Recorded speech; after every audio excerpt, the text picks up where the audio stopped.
Hello दोस्तों, स्वागत है आपका अपने यूट्यूब चैनल पे जिसका नाम है डेप्थ स्टडी विद आशीष। दोस्तों आज हम लोग विस्टास बुक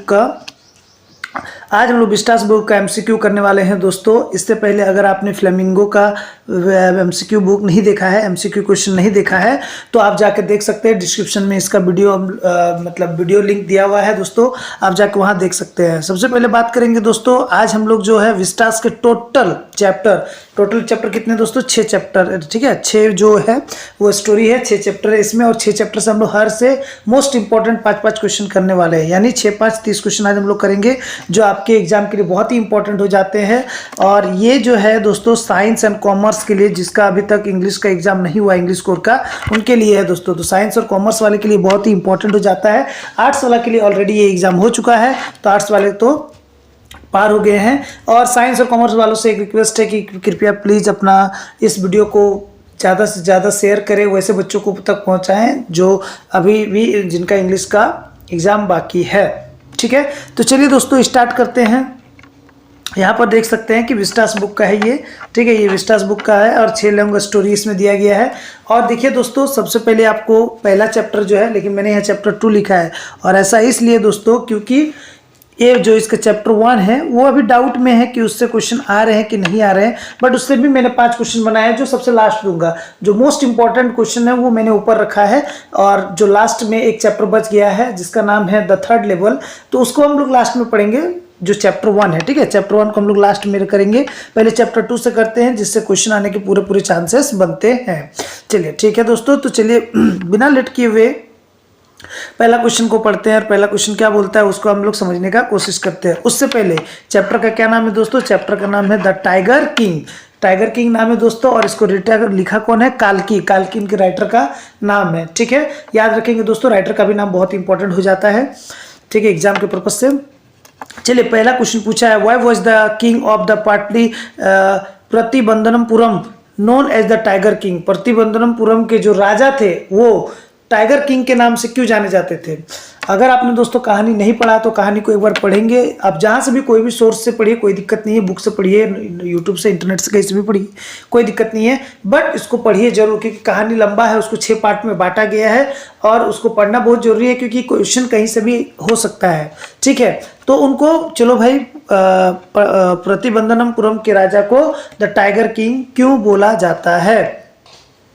तो इसका जो पहला ऑप्शन है दोस्तों, पहला ऑप्शन हम लोग देखते हैं। पहला ऑप्शन है ही लव्ड टाइगर्स, वो टाइगर को बहुत पसंद करते थे। ही किल 100 टाइगर्स, वो 100 टाइगर्स को मारे थे। ही was a brave warrior, warrior का मतलब एक बहुत ही बहादुर ये राजा थे, लड़ाकू थे, मतलब बहादुर लड़ाकू राजा थे। या ही सेव्ड टाइगर, वो टाइगर को बचाते थे इसलिए। तो इसका जो आंसर हो जाता है दोस्तों, इसका आंसर हो जाएगा ही किल्ड 100 टाइगर्स, वो 100 बाघ को मारते हैं, ठीक है, इसीलिए उनको द टाइगर किंग्स कहा जाता है। चलिए नेक्स्ट क्वेश्चन पढ़ते हैं दोस्तों। नेक्स्ट क्वेश्चन क्या बोला गया है? नेक्स्ट क्वेश्चन आपको बोला गया है, what was the prophecy about the tiger king? Tiger king के बारे में कौन सा ऐसा जो बात था वो कहा गया था? क्या उनके बारे में, कि प्रोफेसी मतलब एक तरह का दोस्तों होता है कि क्या उनको लेकर बात कहा गया था जब वो जन्म लिए थे तब, मतलब एक तरह का क्या भविष्यवाणी किया गया था? तो चलिए ऑप्शन में हम लोग पढ़ते हैं। पहला ऑप्शन है आपका, he could become the most powerful king, वो बहुत ही पावरफुल किंग बनेंगे। सेकंड है he could die due to a tiger, वो टाइगर के कारण मरेंगे, टाइगर की वजह से, या टाइगर उनको मार देगा। He could rule for the 100 year, 100 year rules करेंगे। या फिर he could to kill by a minister, या वो एक मिनिस्टर द्वारा मारे जाएंगे। सो इसका जो आंसर हो जाता है दोस्तों, ये आंसर है he could die due to a tiger की वजह से इनकी डेथ होगी। इसका आंसर ये हो जाता है दोस्तों। ग्रीन कलर का मैं ऑलरेडी इसको लगा दिया हूं, तो आप आंसर को पीडीएफ जो है दोस्तों आपको वहाँ टेलीग्राम में मिल जाएगा। पीडीएफ को डाउनलोड करके भी एक बार पढ़ लेना है, ठीक है। कोई वर्ड ऐसा हो जो नहीं समझ में आया हो तो कमेंट जरूर कीजिएगा दोस्तों, मैं उसको बता दूंगा, ठीक है। चलिए दोस्तों नेक्स्ट क्वेश्चन है, what did the tiger king die at the end? How did the tiger king die in the end? End में टाइगर कैसे मरते हैं, टाइगर किंग कैसे मर जाते हैं? तो इसका जो पहला ऑप्शन है दोस्तों वो दिया है, he was killed in the battle, उनको युद्ध में मार दिया जाता है। He was assassinated by the enemy, वो एनिमी द्वारा मतलब दुश्मनों द्वारा ये उनको मतलब किडनैप कर दिया था, बंदी बना लिया जाता है या फिर उसके बाद मार दिया जाता है। और he died due to a infection from the wooden toy tiger, वो एक वुडन का मतलब लकड़ी का टाइगर था, उसकी वजह से उनकी वो इन्फेक्शन हो जाता है, उससे मरते हैं। या he was attacked by a tiger of the forest in the forest, या फॉरेस्ट में एक टाइगर द्वारा उनके ऊपर अटैक किया जाता है। तो the correct answer is he was infected from a wooden tiger. Option C is the correct answer. ठीक है दोस्तों, चलिए नेक्स्ट क्वेश्चन है। नेक्स्ट क्वेश्चन पूछा गया है, what did the king do to avoid his fate. Fate का मतलब होता है अपने नसीब को अवॉइड करने के लिए, या उस नसीब को क्या उसके उनका ऐसा भविष्यवाणी हो गया था, जो उस भविष्यवाणी को गलत करने के लिए उन्होंने क्या किया। ठीक है, चलिए इसका ऑप्शन पढ़ते हैं। फर्स्ट ऑप्शन क्या है दोस्तों, चलिए ऑप्शन देखते हैं। इनका ऑप्शन है, फर्स्ट ऑप्शन है, he banned hunting in the kingdom, in his kingdom, उनको बैंड कर दिया गया उनके ही राज्य में। ठीक है, हंटिंग शिकार करने से। He killed all the tigers in the kingdom, उन्होंने अपने किंगडम के सारे टाइगर्स को मार दिए थे। उसके बाद ही कंसल्ट एस्ट्रोलॉजर फ्रीक्वेंटली, उन्होंने एस्ट्रोलॉजर ज्योतिष से कंसल्ट किया, बातचीत की, उनके बारे में जो भविष्यवाणी था उनको निकालने के लिए दूसरे एस्ट्रोलॉजर से बात की। या ही लिफ्ट द किंगडम, और क्या उन्होंने अपने किंगडम को छोड़ दिया। तो करेक्ट आंसर इज दोस्तों, करेक्ट आंसर क्या हो जाएगा, करेक्ट आंसर हो जाएगा he kill the tiger of his kingdom, उन्होंने अपने किंगडम के सारे टाइगर को क्या कर दिया था, खत्म कर दिया था। ठीक है, ये बी नंबर इनका, बी नंबर दोस्तों आपका क्या हो जाएगा, आंसर हो जाएगा। ठीक है, बी नंबर आंसर। चलिए नेक्स्ट क्वेश्चन के बारे में बात करते हैं, और ये इस चैप्टर का लास्ट क्वेश्चन है। क्वेश्चन पूछा गया है, who was the last tiger that cause the king death, वो कौन सा वो जो टाइगर था जिसके कारण उनकी डेथ का कारण बना, या राजा का डेथ का मरने का कारण बना। तो पहला ऑप्शन जो दोस्तों दिया गया है वो है he live the tiger that was fail to the kill, वो tiger leave tiger that he fail to kill, एक ऐसा टाइगर जिसको वो मारने में असफल रहा। दूसरा tiger drawn on a wall, वो टाइगर जो दीवार पे टंगा हुआ था या फिर पेंट किया हुआ था उससे। ये third one the wooden tiger, ये दूसरा जो वुडन टाइगर था उससे खतरा था। ये fourth one is the tiger attack to him as the sleep, जब वो सो रहे थे तब वो एक टाइगर उस पर अटैक करता है, उस टाइगर से वो मरते हैं। तो इनका जो राइट आंसर है वो है अ वुडन टाइगर टॉय, एक लकड़ी के टाइगर से उनकी मौत होती है। असल में ये कहानी आपको सुनने में लगता है कि कैसे एक लकड़ी का टाइगर उनको मार सकता है, तो लकड़ी का टाइगर में क्या होता है दोस्तों, एक छोटा सा टुकड़ा बना हुआ था, और लकड़ी जो रहता है बहुत ही खराब लकड़ी से बना हुआ रहता है वो टाइगर। और वो टाइगर को जब राजा खरीदते हैं तो उनके हाथ में एक छोटा सा खरोच लग जाता है, वो फिर इन्फेक्शन में बदल जाता है, फाइनली टाइगर का किंग का मौत हो जाता है, किंग मर जाते हैं। ठीक है, तो इस तरह से ये कहानी है, इसको आप पढ़िएगा। चैप्टर 3 पे आते हैं दोस्तों, journey of the end of the earth. इसमें कौन है जो राइटर है दोस्तों, तिसानी दोषी। ठीक है, इसके राइटर कौन है, तिसानी दोषी। ठीक है, इसके राइटर तिसानी दोषी हैं। और याद रखिएगा दोस्तों, ये एक ट्रूप पे गई हैं, और ये ट्रूप पे एक जगह घूमने जाती हैं, उस जगह का नाम क्या है उसके बारे में आपको समझना है। उसी पे वो ट्रूप पे वो क्या क्या देखती है, कितने टाइम जोन को पार करती है, किस किस व्हीकल्स का इस्तेमाल करती है, क्या क्या चीज़ को ट्रांसपोर्टेशन का इस्तेमाल करके उस जगह तक पहुँचती है, इसके बारे में पूरा एक जर्नी के बारे में बात किया गया है। ठीक है, चलिए पहला क्वेश्चन के बारे में बात करते हैं। पहला क्वेश्चन क्या बोला गया है, तो पहला क्वेश्चन है आपका, what was the purpose of the writer journey to the Antarctica. Antarctica जो है राइटर का जाने का क्या पर्पस था, क्या कारण था। तो पहला आंसर हो जाता है दोस्तों कि he explore the wild life, वो वाइल्ड लाइफ को एक्सप्लोर कर रहे थे। To study the impact climate of change, जो इतना क्लाइमेट हम लोग का चेंज हो रहा है, क्यों चेंज हो रहा है उसको जानने के लिए गए थे। ये थर्ड वन इज कि टू एंजॉय द एडवेंचर, वो एडवेंचर को एंजॉय करने गए थे। या फिर to live with the penguins, वो पेंगुइन के साथ रहने गए थे। तो इसका जो राइट आंसर हो जाएगा दोस्तों, to study the impact of the climate change, climate change के बारे में वो पढ़ने के लिए गई थी, इसलिए वो वहाँ पर वो जर्नी की थी। चलिए नेक्स्ट क्वेश्चन है, which program took the author to Antarctica. Which program, किस प्रोग्राम के तहत वो वहाँ पर गई थी। तो वो पहला ऑप्शन है student on the ice, Antarctica exploration program, climate change research या पोलर रिसर्च इनिशिएटिव। ये किसका ऑप्शन है दोस्तों? तो इसमें जो आंसर है स्टूडेंट ऑन आइस, ठीक है, स्टूडेंट ऑन आइस। इसका दोस्तों और एक आंसर होगा कि उनके प्रोग्राम का नाम पूछ सकता है, तो प्रोग्राम का नाम भी लिखना है जिसके तहत बच्चों को लेके जाया जा सकता है। अगर आप ढूंढ पाएंगे तो उसको कमेंट करना है कि किस प्रोग्राम के तहत उनको भेजा गया था, प्रोग्राम का नाम बताना है, ठीक है। चलिए next, why is Antarctica considered important for studying earth past? तो इसका जो आंसर हो जाएगा दोस्तों, he has the rare species और it has a rare species of animals, it is the most isolated continent. इसमें बोला है रेयर स्पीसीज, रेयर का मतलब होता है दोस्तों जो जानवर बहुत आसान तरीके से नहीं मिलते हैं, तो वो वैसे जानवर का वैसे स्पीसीज के बारे में मतलब डिस्कस करने गई थी या खोजने गई थी जो बहुत रेयर मिलते हैं, या ये बहुत ही आइसोलेटेड कॉन्टिनेंट है। दूसरा, it preserve incident climate record in ice sheet, या फोर्थ है he has no human population, it has no human population. इसका ऑप्शन क्या है दोस्तों? इसका आंसर हो जाएगा it preserve the ancient climate record the ice sheet, ठीक है।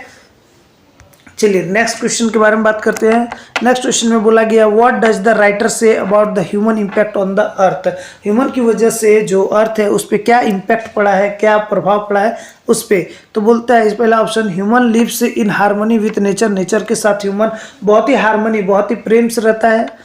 Human activity have led to drastic climate changes, जो ह्यूमन का एक्टिविटी है, ह्यूमन का जो काम धाम है जिससे नेचर को बहुत ज़्यादा क्लाइमेट जो चेंज हो रहा है वो बहुत ही बुरी तरह से चेंज हो रहा है। The earth remain unaffected by the human, जो अर्थ है वो अनइफेक्टेड है ह्यूमन से, मतलब ह्यूमन द्वारा कोई भी इफेक्ट नहीं किया जा रहा है।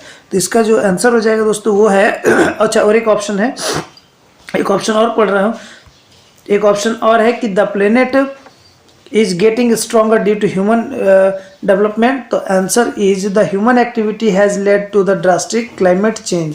इसका आंसर हो जाएगा दोस्तों आपका बी नंबर, ठीक है, बी नंबर इसका आंसर है।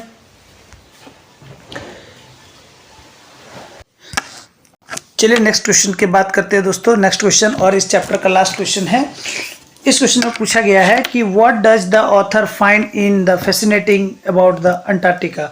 अंटार्कटिका में उनको सबसे ज़्यादा, ऑथर को जो तिसानी दोषी है उनको सबसे अच्छा क्या लगता है, क्या फैसिनेटिंग लगता है, अट्रैक्टिव लगता है, बहुत ही मतलब लुभावना लगता है, बहुत अच्छा लगता है, क्या है वो?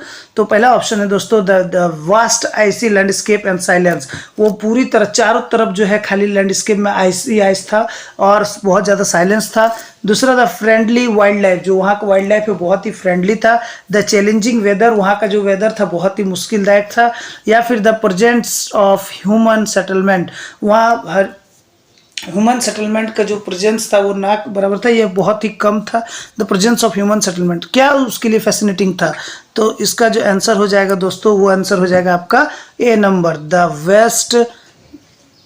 The vast ice landscape and silence. वहाँ जो अंटार्कटिका है दोस्तों बहुत ही साइलेंट और चारों तरफ आइस से भरा हुआ, ये उनको बहुत फैसिनेटिंग लगता है। चलिए नेक्स्ट चैप्टर अब आ जाते हैं हम लोग। नेक्स्ट चैप्टर पे बात किया गया है दोस्तों the enemy by the Pearl S Buck. ये जो दोस्तों ये जो राइटर हैं, ये एनेमी में दोस्तों असल में अमेरिका और जापान के बारे में बात किया गया है, अमेरिका और जापान के बारे में। इसमें बहुत ही अच्छा स्टोरी है दोस्तों। जापान का एक अमेरिका का एक कैदी जो होता है वो किसी तरह मतलब भागते कहीं जापान तक लगभग पहुंच जाता है, वो जापान तक चल जाता है और जापान का सबसे बड़ा दुश्मन था तब अमेरिका, ठीक है। अब अमेरिका का ये व्यक्ति जब जापान गया तो जिस व्यक्ति के पास वो मिला, ठीक है, जिस व्यक्ति से वो मिला वो एक डॉक्टर था और उस डॉक्टर को पास जब ये गया तो ये अमेरिका वाला कैदी बहुत ही क्या था, जख्मी था, ठीक है, क्या था, बहुत जख्मी था। अब वो डॉक्टर होने के नाते क्या उसको बचाता है या फिर अपना देशभक्त होने के कारण क्या वो अपना देश को सौंप देगा उस अमेरिकन कैदी को, क्या वो करता है, पूरा इस कहानी में उसके बारे में डिटेल से बताया गया है, ठीक है दोस्तों। इसको आपको पढ़ना है कहानी को, उससे आपको आइडिया एक लगेगा कि कहानी किस बारे में है। कहानी लंबा है, करीब 22 पेज का कहानी है।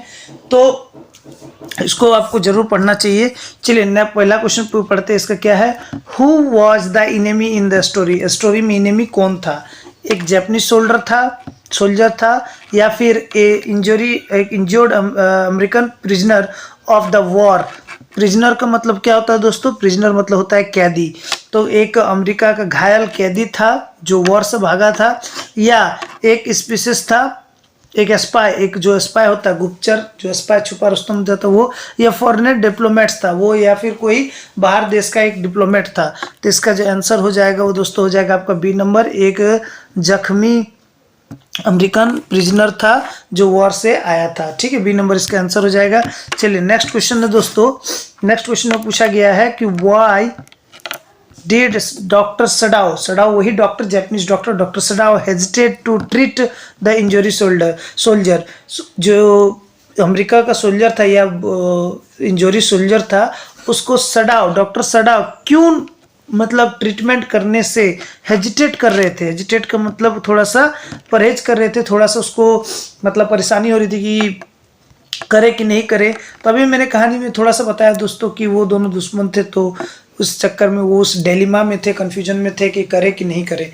तो सबसे पहला इसका ऑप्शन बन जाता है he was afraid of being arrested. वह arrest he was afraid to being arrested. अगर वो उस अमेरिकन का दुश्मन का मदद करेंगे तो हो सके इसका अपना पुलिस, जापानीज पुलिस डॉक्टर को अरेस्ट कर सकता है। इस बात पे he did not want to help the enemy, वो एनिमी को मदद नहीं करना चाहते थे। His wife oppose the idea, उनकी वाइफ जो थी वो डॉक्टर सडाओ का आइडिया को अपोज कर दी थी, मतलब उसके खिलाफ थी। ही लैक मेडिसिन सप्लाई, और उनको मेडिकल सप्लाई कम था इसीलिए नहीं करना चाहते थे। तो रियल जो बात है वो है he did not want to help the enemy, वो इनेमी को हेल्प नहीं करना चाहते थे। ठीक है, बी नंबर इसका आंसर हो जाएगा। चलिए इसके बाद 13 पे आते हैं। पूछा गया था 13 में how did the Sadao finally get reached of the shoulder. ठीक है, फाइनली मतलब वहाँ से भागने में कैसे मदद करते हैं शोल्डर का, तो he hanged him over the police, वो पुलिस के हवाले कर देते हैं doctor. He help the escape on a boat, उसको भागने में मदद करते हैं एक बोट के सहारे। ही प्रिजन्ड हिम, उनको जेल में डाल देते हैं। ही सेंड हिम अनदर कंट्री, उनको अनदर कंट्री में डाल दिया जाता है। तो इसका जो राइट आंसर हो जाएगा दोस्तों वो हो जाएगा he help him to escape on a boat. इसका सही आंसर हो जाएगा बी नंबर। चलिए 14 नंबर का क्वेश्चन है दोस्तों। 14 नंबर पूछता है what was Sadao profession. Sadao का प्रोफेशन क्या था? ठीक है, सडाओ का प्रोफेशन क्या था? तो जैसे कि आपको बताया दोस्तों कि उसका प्रोफेशन क्या था, एक डॉक्टर थे, इसमें और कुछ सोचने का नहीं है। चलिए 5th नंबर, ये क्वेश्चन दोस्तों बहुत ही इंपॉर्टेंट है। इसलिए इंपॉर्टेंट है दोस्तों क्योंकि अगर आप कहानी पढ़ रहे तब तो ठीक है, अगर नहीं पढ़ रहे तो ये बहुत ज़्यादा इंपॉर्टेंट हो जाता है, क्योंकि इसको बहुत बार पूछा भी गया है इस तरह से। और इस बार जो चांसेस बनते हैं कि ये सब क्वेश्चन का, उसको मैंने दिया है।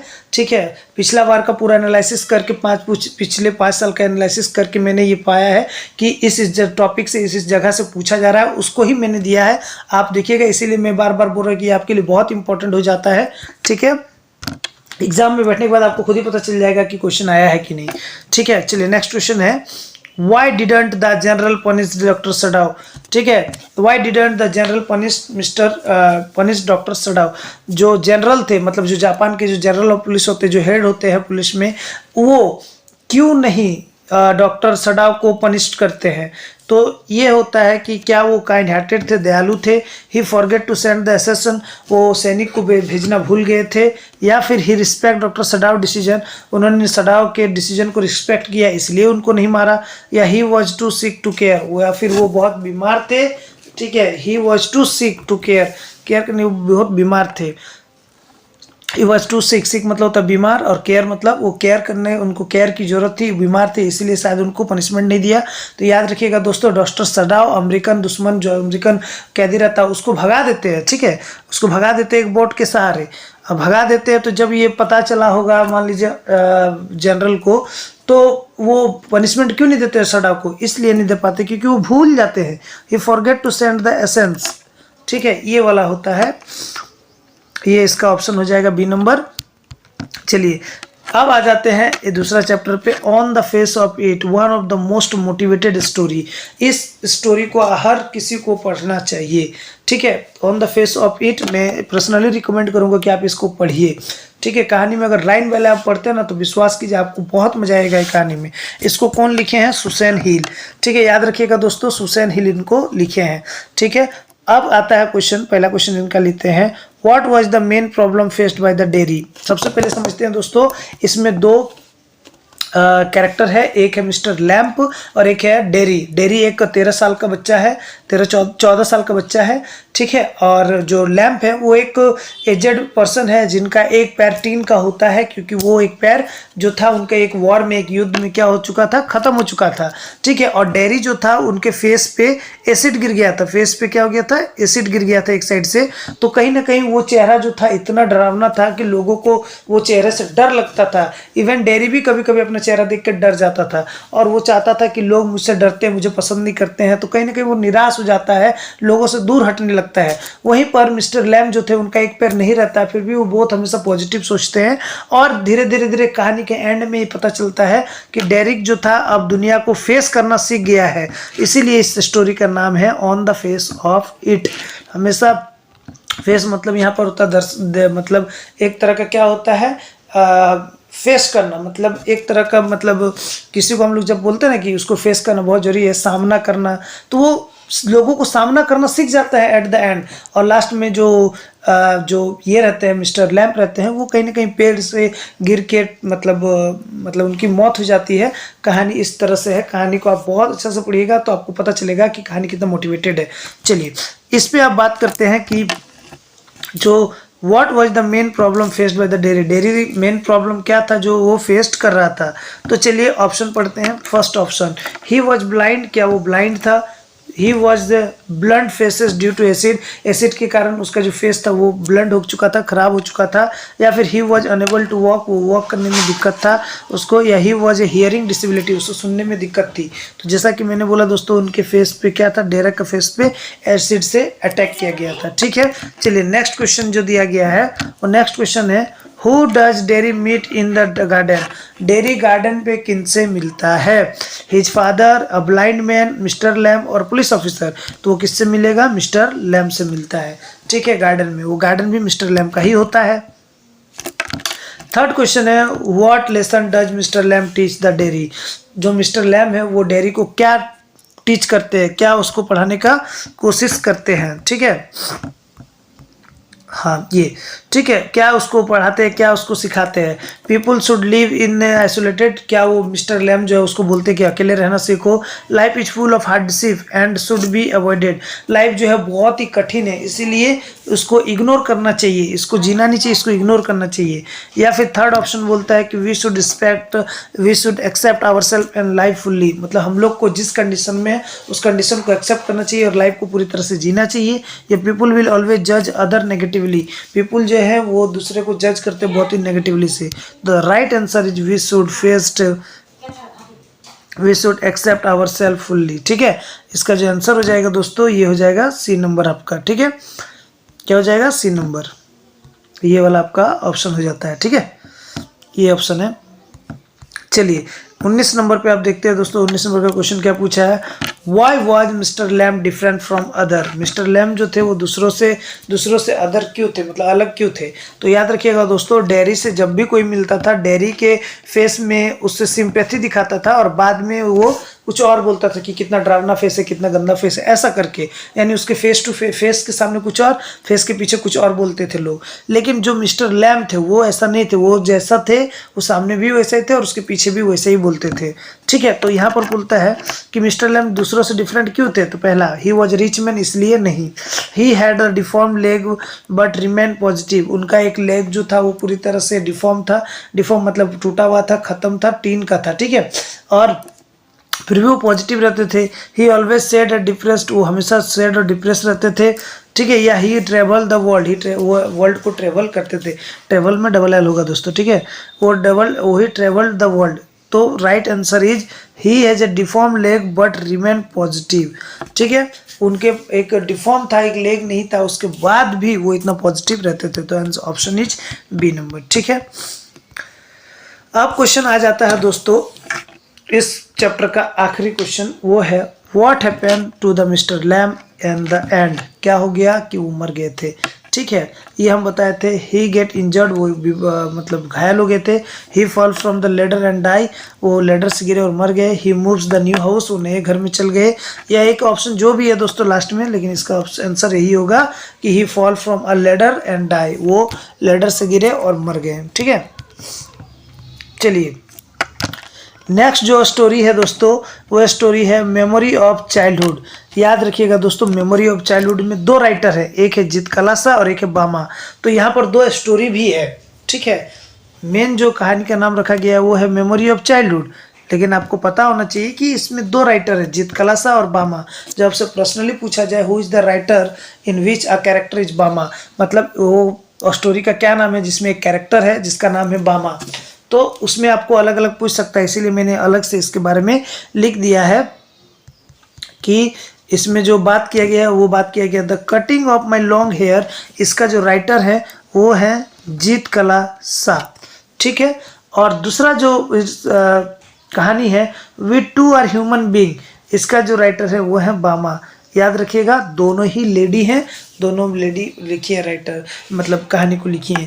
The cutting of my long hair, इसमें ये क्वेश्चन है कि एक ट्राइब की बच्ची रहती है और वो बच्ची जब कभी एक स्कूल में पढ़ने के लिए जाती है, हॉस्टल में पढ़ने के लिए जाती है, तो वहाँ पर कहीं ना कहीं क्या होता है कि उसके ड्रेस को उसको अजीब लगता है, क्योंकि वो जब ट्राइब में थी तो उसके लंबे लंबे बाल हुआ करते थे, वो अलग एकदम कंफर्टेबल ड्रेस पहनती थी। बट वो जब स्कूल पे गई तो उसे जूता पहनना पड़ा, टाइट कपड़े पहनने पड़े और उसके अपने बाल भी कटवाने पड़े। तो कहीं ना कहीं वो कंपेयर करती है अपने ट्राइब से और अपने ट्राइब के कहे हुए बात को कि जो अच्छे लोग होते हैं, जो पुरुष लोग होते हैं, जो मजबूत लोग होते हैं उसके बाल बड़े होते हैं, और जो कावड़ होते हैं, जो डरपोक होते हैं उसके बाल छोटे होते हैं। तो यहाँ पर जब वो बाल कटवा रही है तो उसको बहुत सारा स्टोरी याद आता है। और second one is the human we are two human being, जो है इसमें एक तमिल जो कहानी है, एक तमिल कहानी है जिसमें बामा जो रहती है वो अनटचेबिलिटी का टाइम था, उस अनटचेबिलिटी को जान पाती है एंड फाइनली वो अपने भैया से पूछती है कि ये अनटचेबिलिटी क्या है। उनके भैया फिर एक्सप्लेन करते हैं कि हम लोग एक दलित कास्ट से हैं और हम लोग कुछ भी चीज़ अगर छू देते बड़े कास्ट का तो वो कहीं ना कहीं गंदा हो जाता है, ख़राब हो जाता है। और उसके भैया साथ में ये भी समझाते हैं कि अगर हम लोग अब अच्छा एजुकेशन करेंगे, अच्छा से पढ़ेंगे, एजुकेटेड रहेंगे तो कहीं ना कहीं ये चीज़ को हम लोग जातिवादी को हटा सकते हैं। एंड फाइनली बामा अपने भैया का बात सुनकर वो पढ़ती हैं and she become a writer, वो भी कब राइटर बनती है आगे जाकर। ठीक है, तो चलिए यही कहानी था ये दोनों पे। फटाफट क्वेश्चन को लेते हैं। क्या है question, what does Zitkala Sa describe in the story. Zitkala Sa किस बारे में बात की है, तो सबसे पहले ऑप्शन को पढ़ लेते हैं। Her school life and the indigenous girl, वो अपने स्कूल लाइफ के बारे में बात कर रही है और इंडिजीनियस गर्ल के बारे में। या फिर हर लव फॉर नेचर, वो नेचर के बारे में बात कर रही है। हर इंटरेस्ट इन स्पोर्ट, स्पोर्ट के बारे में वो उनका जो इंटरेस्ट है उसके बारे में बात कर रही है। या her journey to the other country, other country में उनका जर्नी के बारे में बात कर रही है। तो इसका जो राइट आंसर है दोस्तों वो है her school life as a engineers girl, मतलब वो अपना पूरा स्कूल लाइफ को डिस्क्राइब करती है, प्लस कंपेयर भी करती है अपने ट्राइब से भी कि ऐसे रहते थे हम लोग और क्या क्या चीज़ इतना चेंजेस करना पड़ा। तो आंसर इज 21 का ए। 22 पूछता है क्वेश्चन कि why was Zitkala Sa upset at the school. Zitkala Sa school में अपसेट क्यों थी। She had cut the her long hair, उसका जो लंबे बाल थे वो कट कर दिए गए हैं। या she was force to sing, उसे गाने के लिए मजबूर करना, फोर्स किया जा रहा था। सी मस्ट हर फैमिली, अपनी फैमिली को मिस कर रही थी। या she was not given food, उसको खाना नहीं मिला। Answer is she had to cut her long hair. ठीक है, ये ऑप्शन हो जाएगा option A. 23 number, what does Bama story focus on. Bama का स्टोरी किस पे फोकस्ड है। ठीक है, तो पहले वाला है her child struggle with the discrimination, उसका जो बचपन था वो डिस्क्रिप्शन में, भेदभाव में गुजरा है उस पे। या हर लव फॉर द स्टडी, उनका पढ़ाई के प्रति जो प्यार उससे। हर इंटरेस्ट फॉर प्लेइंग गेम्स, उनका जो इंटरेस्ट था, रुचि था गेम में उसके बारे में। या her journey to the other city. The correct answer is her childhood struggle with the discrimination, ये है राइट आंसर। ठीक है, ऑप्शन ए। ठीक है, चलिए क्वेश्चन नंबर 25 के बारे में 24 के बारे में बात करते हैं। 24 ये कहता है व्हाट एडवाइस डिड बामा एल्डर ब्रदर गिव हर। कौन सा बामा के बड़े भैया द्वारा उसको एडवाइस दिया जाता है। व्हाट एडवाइस डिड बामा एल्डर ब्रदर गिव हर। बामा के एल्डर ब्रदर ने उन्हें क्या एडवाइस दिया। तो पहला ऑप्शन है to get angry at the discrimination, छुआछूत पे या जो भेदभाव उस पर गुस्सा करो, या to study hard and earn respect. Hard पूरा एकदम हार्ड पूरा मेहनत करो पढ़ाई पे और अर्न करो, रिस्पेक्ट को अर्न करो, या to leave the village, leave village को छोड़ दो, या फिर to fight against the injustice और ये जो नाइंसाफी है उसके प्रति फाइट करो। The real answer is B number. क्या है बी नंबर। बी नंबर है to study and earn respect. ठीक है, उसके भैया ने ये सब के बारे में बताया। Question number 25 what is the common theme in the both story. दोनों स्टोरी में कॉमन क्या था। दोनों स्टोरी का जो थीम था उसमें कॉमन क्या था।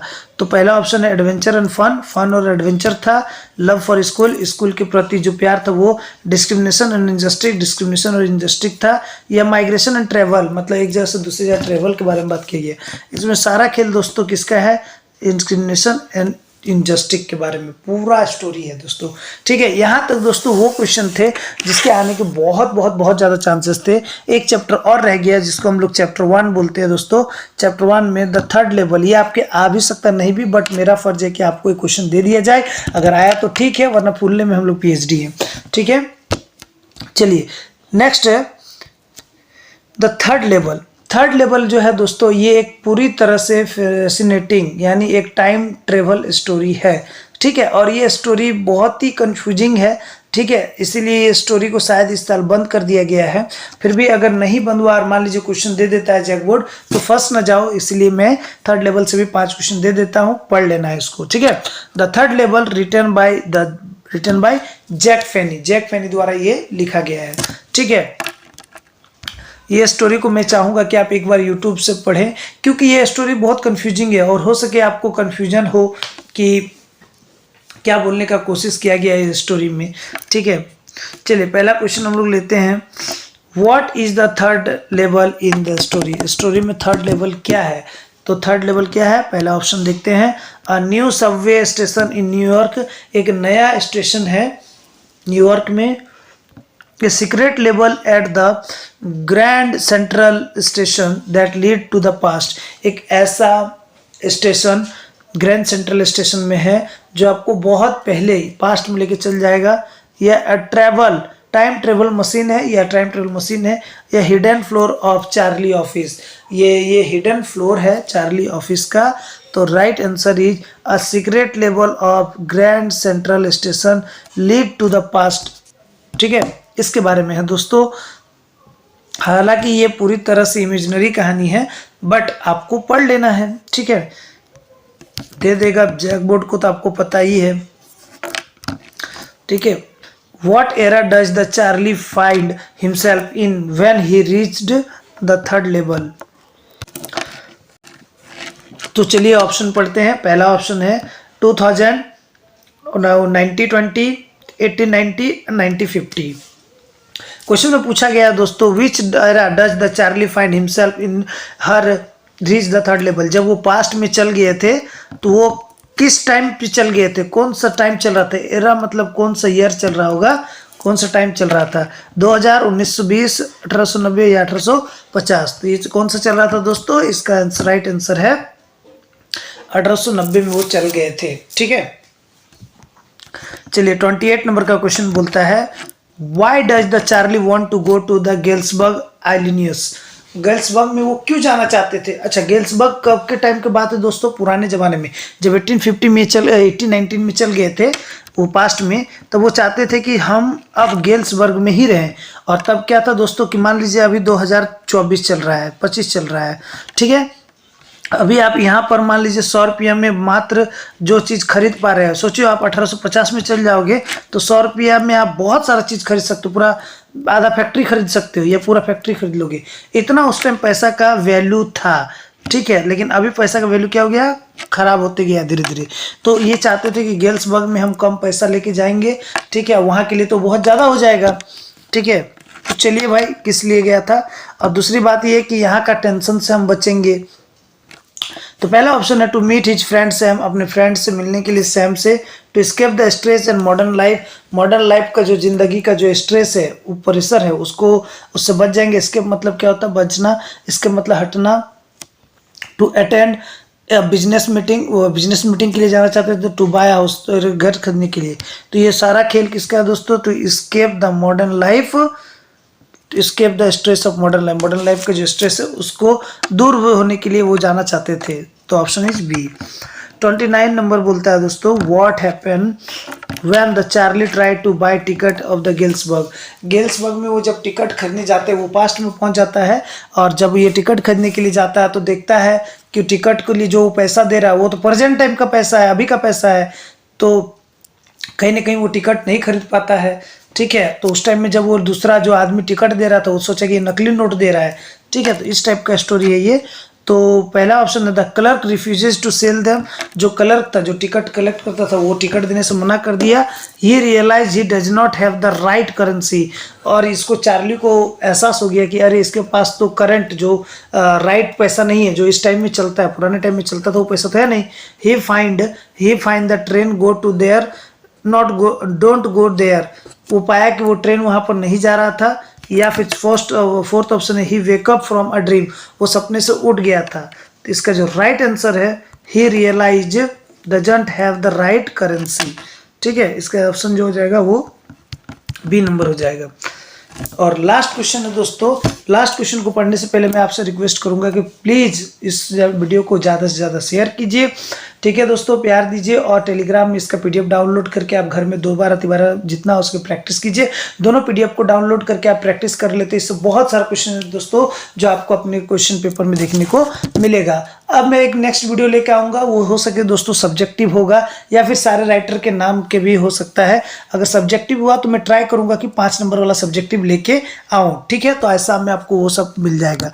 चलिए, शाम में नहीं मिलता है दोस्तों तो रात में भी मिल सकता है, तो देखता हूँ जितना जल्दी हो सके बना लूँ, उससे उतना ही जल्दी आपको दे दूंगा। ठीक है, एडिट करना उसमें बाकी है भी बहुत सारा चीज़।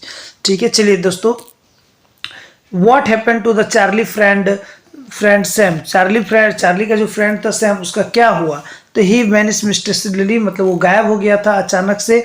ही send a letter to from the Galesburg providing them the third level is real, वो जो गेल्सबर्ग जा चुका था उसका दोस्त सैम जो था वो वहाँ गया था और वहाँ से लेटर लिखा। 1890 से वो लेटर लिखा, तो इसको इधर मिलता है प्रेजेंट टाइम में। ठीक है, तो वो और उसमें लिखा हुआ था कि ये जगह जो है वो एकदम रियल है। ठीक है, कौन लिखता है, चार्ली का दोस्त सैम। ठीक है, फिर तीसरा बोलता है he deny the existence of the third level, या थर्ड लेवल वो डिनाई कर दिया था, मतलब नहीं मानता था कि थर्ड लेवल होता होगा। He company the Charlie to find the level, और चार्ली को साथ दिया थर्ड लेवल को खोजने में। तो इसका जो राइट आंसर हो जाएगा दोस्तों वो हो जाएगा आंसर बी नंबर, जिसमें हम ये बोल रहे थे कि थर्ड लेवल जो है वो सही है। और उसको कौन बोल रहा था, उसका एक दोस्त बोल रहा था, जिसका नाम क्या था, जिसका नाम था सैम। ठीक है, जिसका नाम क्या था, सैम। सैम बोलता है कि गलत सही आंसर है, मतलब सही आंसर होगा। और सैम बोलता है कि ये जो जगह है वो रियल में है, गेल्सबर्ग। ठीक है, तो इतना ही था दोस्तों आज के लिए। आपको ये वीडियो कैसा लगा दोस्तों, अगर अच्छा लगा होगा तो आपका बहुत बहुत शुक्रिया। और कल जो शायद आपका एग्ज़ाम है उसके लिए best of luck. Next video जो आएगा दोस्तों उसके लिए आप रेडी रहिए, और तब तक ज़्यादा से ज़्यादा वीडियो को शेयर कीजिए। पीडीएफ आप टेलीग्राम से डाउनलोड कर सकते हैं, टेलीग्राम का लिंक ऑलरेडी डिस्क्रिप्शन में दिया हुआ है, तो उस वहाँ से जाकर डाउनलोड कर सकते हैं। ठीक है दोस्तों, आज के लिए इतना ही। जय हिंद।